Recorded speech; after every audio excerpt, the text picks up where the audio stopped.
आणि यानंतर आपण सुरुवात करूया 100 गाव 100 बातम्यांना।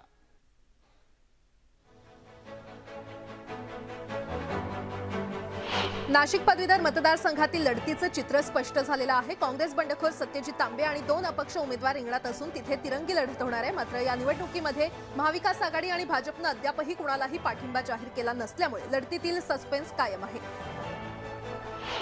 सत्यजित तांबेंनी भूमिका स्पष्ट केलेली नसली तरी प्रचाराला मात्र सुरुवात केली आहे। अहमदनगरच्या कोपरगावमधल्या शिक्षण संस्थेतील प्राध्यापक आणि शिक्षकांच्या भेटीगाठी तांबेंनी सुरू केल्या आहेत। याशिवाय मतदार आणि नेत्यांच्याही ते भेटी घेत आहेत। सत्यजित तांबे यांच्या आई आणि पत्नी याही प्रचारामध्ये सहभागी दिसत आहेत।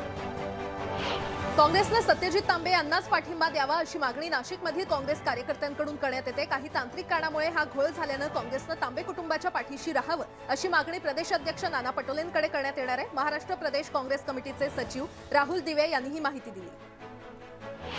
सत्यजित तांबेंना भाजपनं पाठिंबा दिला तर ते गोल्ड मेडल मिळवतील असं मंत्री गिरीश महाजन यांनी म्हटलंय। तर निवडणुकीमध्ये भरपूर लोक उभी राहतात, त्यांना किती मतं मिळतात त्याबद्दल बोलायचं नाही अशी प्रतिक्रिया महाजन यांनी शुभांगी पाटील यांच्यावर दिलेली आहे। तर फडणवीस आल्यावर काय होईल हे सांगता येत नाही असंही महाजन म्हणाले। नागपुरातील राष्ट्रवादी काँग्रेसचे उमेदवार सतीश इटकेलवार यांचं पक्षातून निलंबन करण्यात आलेलं आहे। शिक्षक मतदारसंघ निवडणुकीमध्ये पक्षानं सांगूनही उमेदवारी अर्ज मागे न घेतल्यानं इटकेलवार यांच्यावर ही कारवाई करण्यात आली आहे।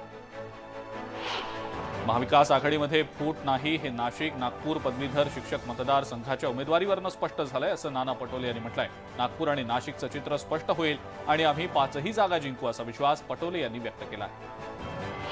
मालेगावात स्वाभिमानी शेतकरी संघटनेनं सुरू केलेलं बिऱ्हाड आंदोलन मागे घेण्यात आलेलं आहे। पालकमंत्री दादा भुसेंशी फोनवरून चर्चा केल्यानंतर आंदोलन मागे घेत असल्याचं राजू शेट्टी यांनी जाहीर केलं। मागण्या मान्य न झाल्यास मुख्यमंत्र्यांच्या ठाण्यातील बंगल्यावर आंदोलन करण्याचा इशारा देखील शेट्टींनी दिला।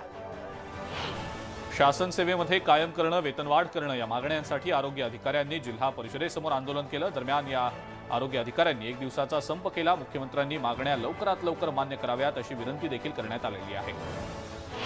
सध्या कोयता गँगची सर्वत्र चर्चा सुरू असताना भिवंडी तालुक्यातील पिंपळघर इथे राहणाऱ्या नवेश पाटील या तरुणानं स्वतःच्या वाढदिवसाचा केक धारदार कोयत्यानं कापून वाढदिवस साजरा केला। या प्रकारामुळे परिसरात दहशत निर्माण झाली आहे। पोलिसांकडून हा कोयता जप्त करण्यात आला असून आरोपीला अटक करण्यात आली आहे।